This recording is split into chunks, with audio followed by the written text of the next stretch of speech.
Here's a short video for IS300 owners. If you need to do a headlight level adjustment, pardon the noise in the background, this is a busy road.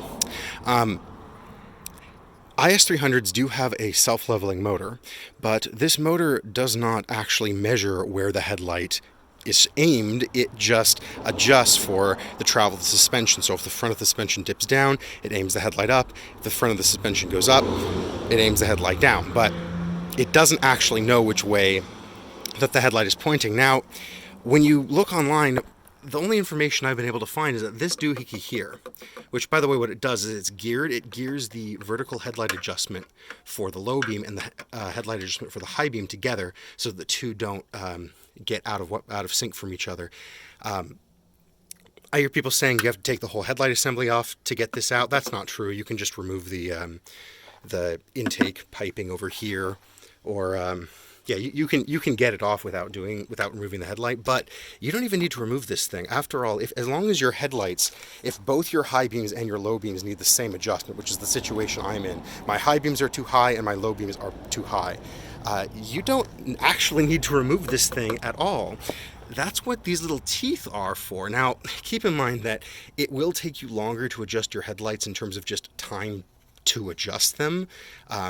You know, the amount of time that you have to spend to get the headlight to adjust a certain amount than it would be if you could take this thing off and put a wrench on here, because you really have to turn these around several times.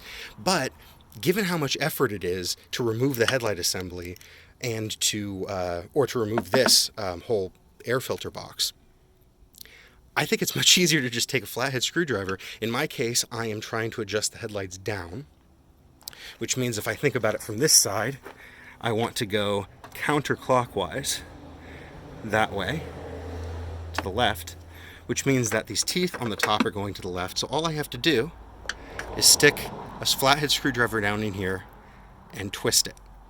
I moved it one tooth. Now, of course, this is slow. You're moving it one tooth at a time, but in my opinion, it's a heck of a lot easier than removing the headlight assembly or removing the entire air filter box. So just a note, if you have a flathead screwdriver, that's all you technically need. You will kind of chew up the plastic a little bit here, but it's all right.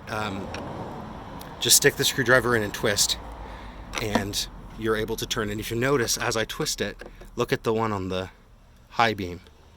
Oops. It moves too. So it moves both of them together, and that's what this doohickey does.